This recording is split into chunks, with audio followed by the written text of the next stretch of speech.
Welcome to the Bougie Black Brother Network.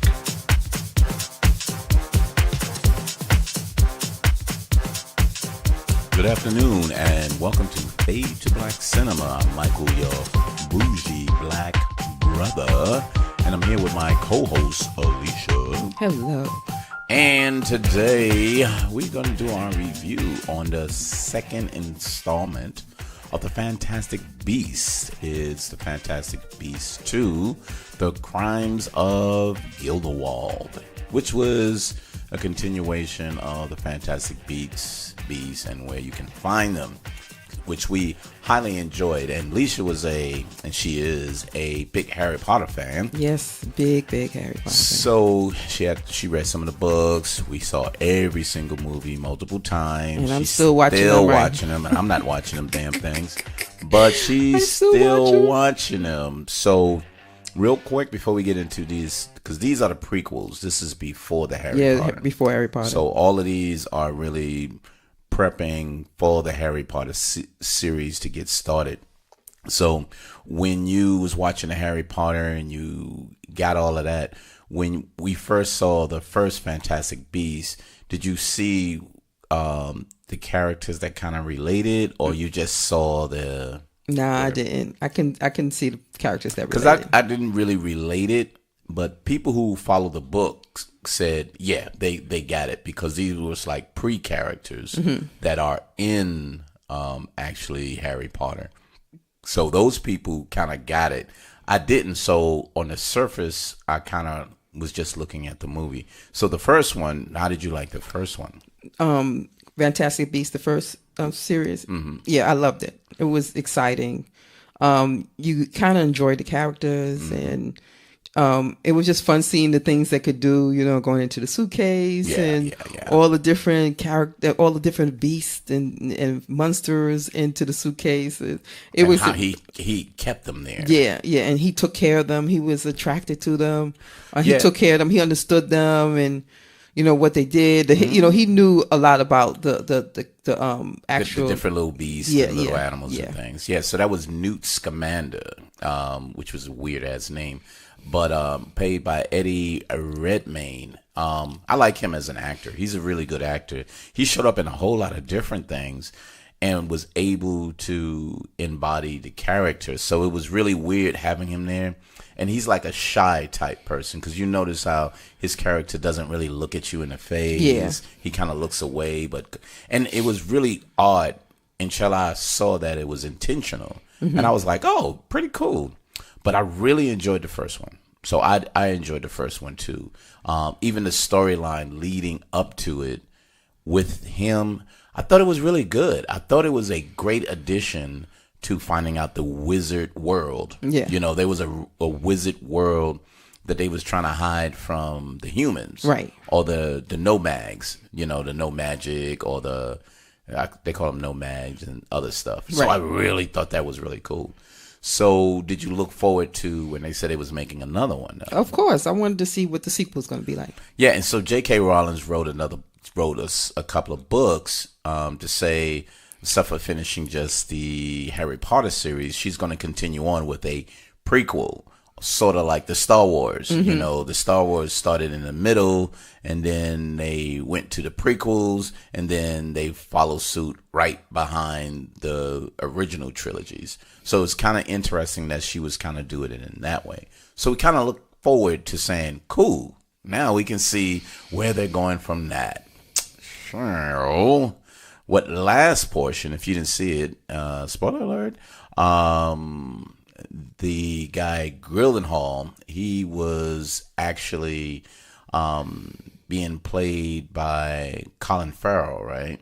Yes. So Colin Farrell was part of this big magic wizards federation that was in New York, because Newt Scamander came from England and brought a suitcase full of these animals so he can release them into the wild where they're originally from. But he was going to New York, and the New York wizards always said, if you come into our city, we need to know that a wizard is on town. Right, in because town, yeah. they have the politics of saying you can't be a free wizard out in the city and everything like that. Yeah, in their territory.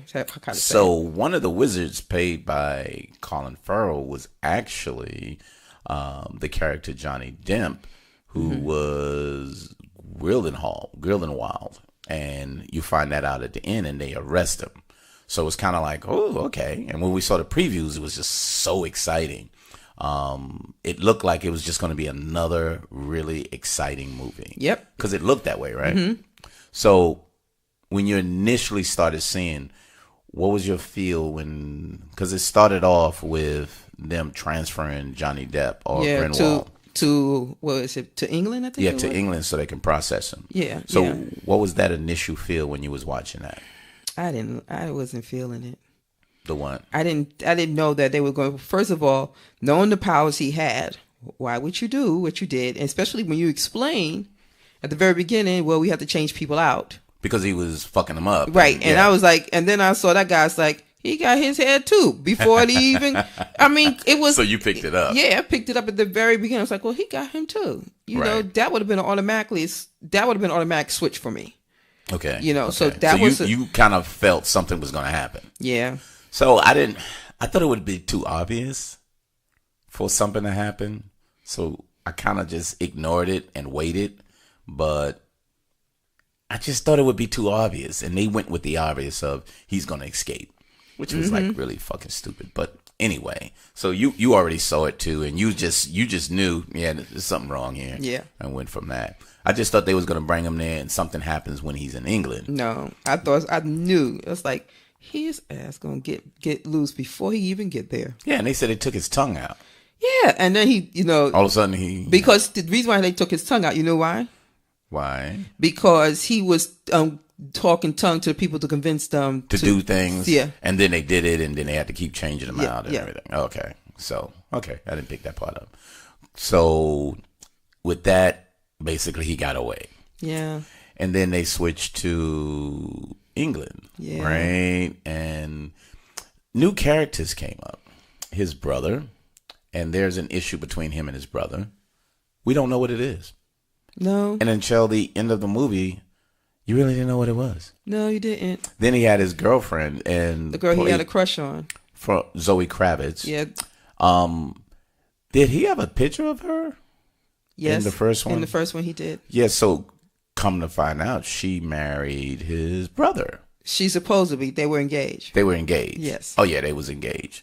Because his little friend that he met from the New York Wizard, saw the newspaper, what you call it. Yeah. And thought he was the one engaged to her instead of the brother. Yeah. From the previous movie. So I thought that was weak as fuck too. Yeah. But it is what it is. But while he was there, the characters that we really, really liked happened to be on there as well.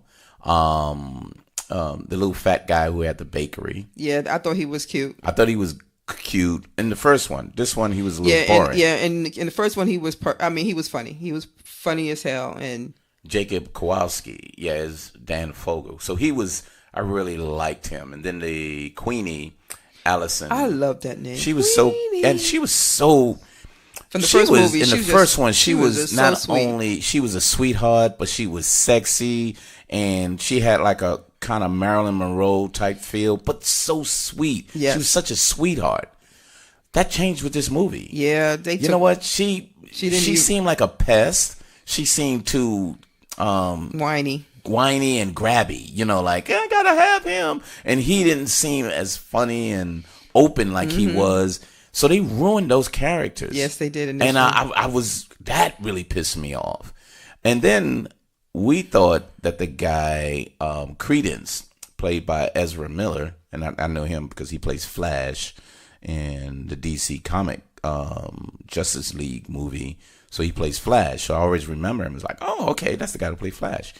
So for some reason, it looked like at the end of the movie that he just disappeared, that he died or whatever like that. But come to find out, he was still alive. Yeah. So that was some bullshit. And they say, well, he's in Paris. Well, okay. You're not trying to find this motherfucker? So these wizardry worlds wasn't trying to say, let's find this guy because he has I forgot the name of the thing, but this dark portion of them. But they didn't come looking for him. but only when Jude Law, which came back and told Scamander that he needs to go find him. Yeah. Right? He's like, he couldn't find him because for some reason they were blood brothers or something. So there was blood brothers. So the rumor going around was they were gay.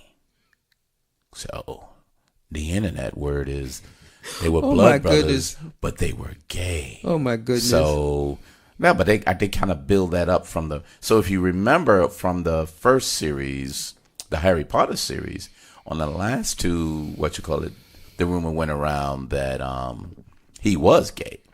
So I was kind of like, oh, okay. Mm-hmm. I guess so. I mean, you bring something in and people was kind of like, okay, he can be gay. You know, we got a lot of gay people around. We got gay governors now. So we got all types of gay people. So that was kind of different from there. Now you can see who he was gay for. You know what I mean? Right. So it went from there. But as this was going through, it was a lot of disappointments. And I'm not sure if the book was made properly, I think and the they storyline interpreted it. Right. The storyline should have connected. Yeah, and it with the girl he had a crush on, come to find out he's with his brother, and she kept saying, come visit us, but he wouldn't do that. And then Credence is in Paris with this snake lady, and where was this snake lady come from? But that was cool. And then Grindelwald was there, but they wasn't looking for him. That was the other thing. No, they wasn't. Y'all wasn't fucking looking for this dude? No. He escaped, killed people, and escaped. And this is one of the most dangerous guys.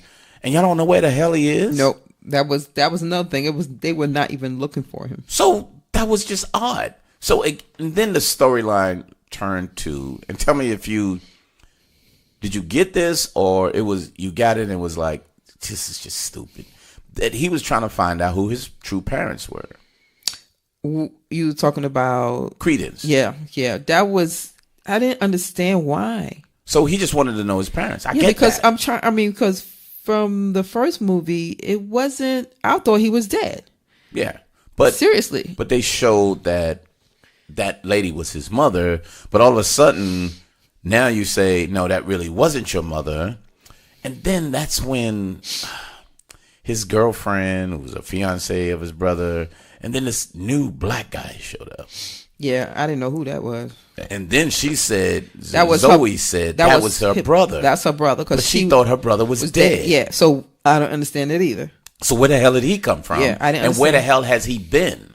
You know what I mean? Yeah. But then to come to find out, their family was sort of intertwined because this one wizard stole their mother and had children by her and this new wizard guy, but then he tried to hide him and send him to America, but they trade babies out, and when they trade the babies out, the baby was taken from someone else, and then the real baby died, but the other baby, you don't know who the parents was on that, but the parents on that one actually drowned too.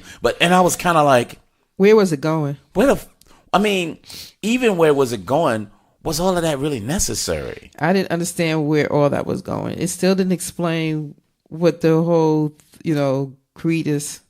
So what they was really trying to, what they was really trying to do is say, he comes from a family of wizards, and this is why he has this certain power, but this wind up to not be that. So Credence is like the Harry Potter of the other series because he has a mysterious background based on whatever, but he has this power that's bigger than most, and now he becomes something other than. Mm-hmm. So it's almost like they building him up to be that Harry Potter, but evil wise, and then everybody around him is trying to do that. But it was so fragmented. It was like all over the place. Yeah. And then Johnny Depp, which he's supposed to be, because it's called The Crimes of Grindelwald, he's really supposed to have been a criminal. He did some things, but he just didn't seem, sadly, he didn't seem mean enough. No, I didn't even understand what he was trying to do. So what he was trying to do was he trying to control the world? I mean, no, he was trying to control the wizards, to say wizards should have the freedom and not be in hiding, and I will be that one to take you to the salvation. But before that, he was killing people. Yeah. He was killing people, but he really wasn't killing them. He was having his servants or people. He'd look at him, saw a baby sitting there, touched the baby, walked out the room, and then the woman came there with a wand, and the baby looking at her like, what the fuck is going on? Yeah, that was just weird. He just walked into the house and just make people kill the family. Why? Well, I mean, because he wanted to take over the house, but he could have done some things other than just fucking killing them. I know. I was like, well, and why? And then you kill the baby too. So it was kind of like, the hell is?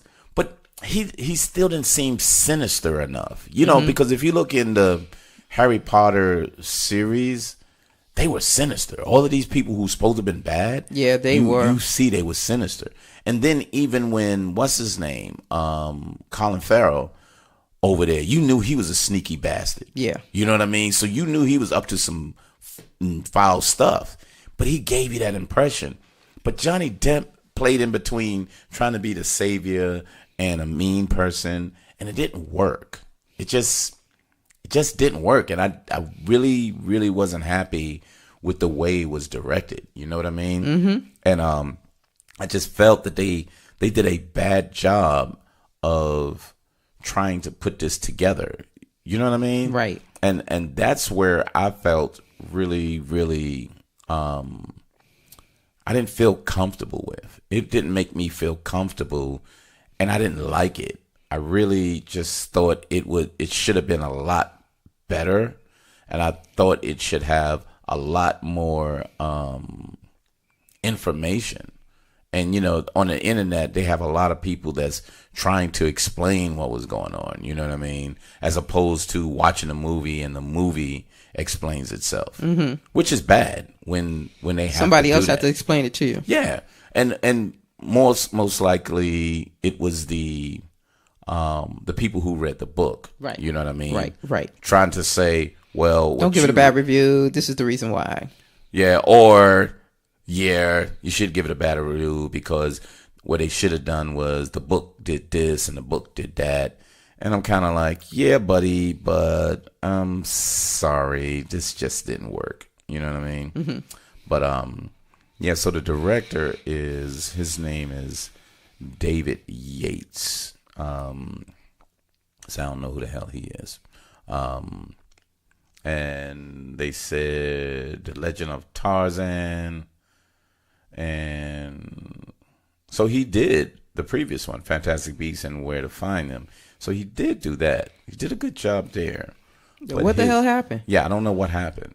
And yeah, I don't know what happened. Does it look like he didn't do this one? Yeah, it totally did.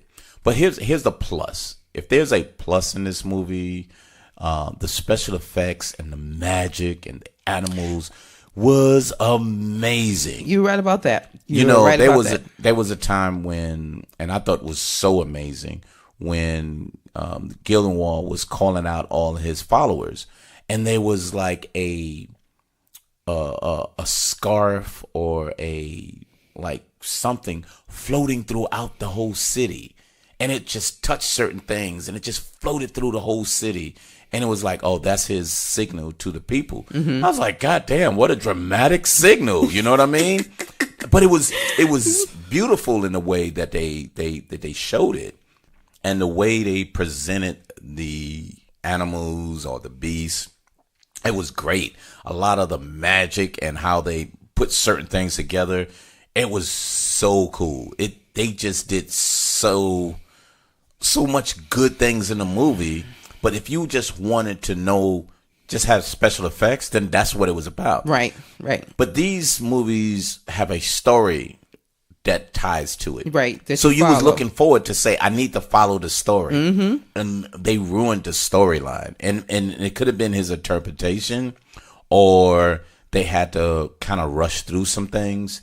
So they didn't want to extend it into another movie. And they tried to fit everything into this one. Right. And that's what it felt like. It felt like they just tried to throw so much information that they couldn't do proceed into the next movie. And I just really didn't get that. You know what I mean? Yeah. So anywho, what else did I forget, man? I think that was it. Yeah. So overall, I think the movie didn't live up to what we expected it would be. Right. And then if you look at some of the reviews, it didn't do it for them either. Some of the critics didn't like it.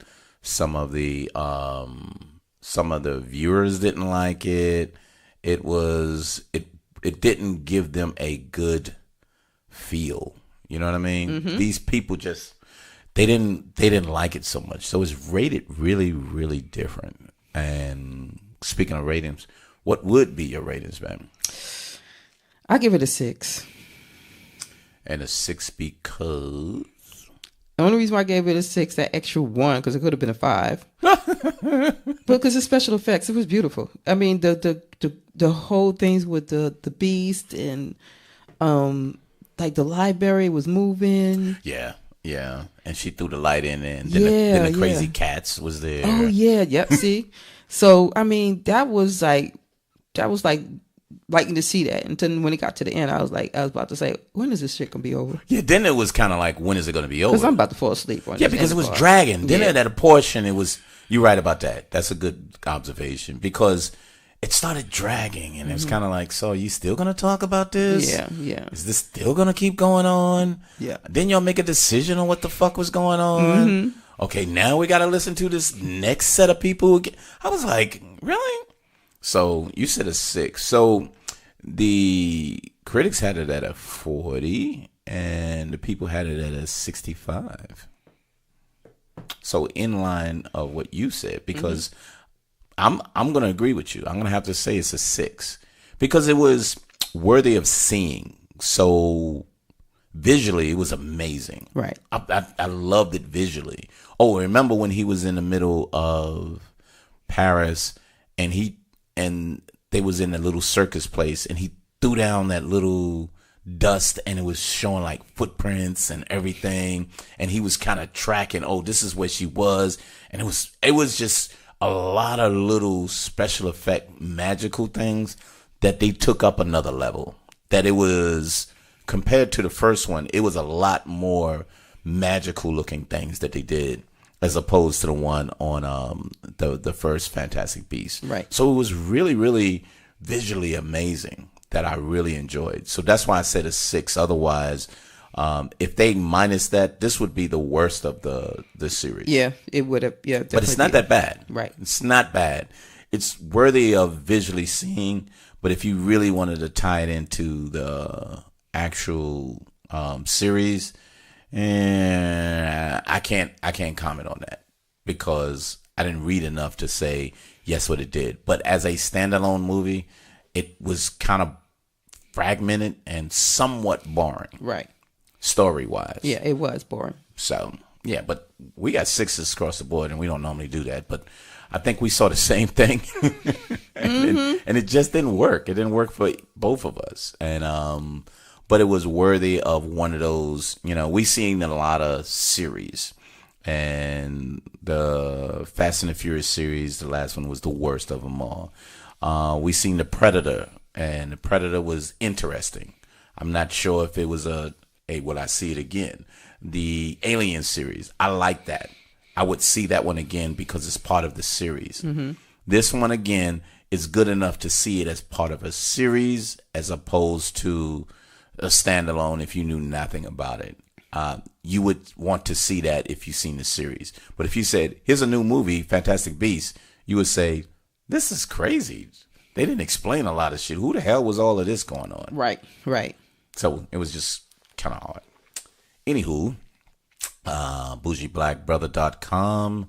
You can find Fade to Black Cinema right there, or go to all podcast downloads, Fade to Black Cinema. That's where we're listed. Or follow what we're going to see on Bougie Black Bro on Instagram and Twitter. And even on YouTube, you can be able to listen to our podcast there.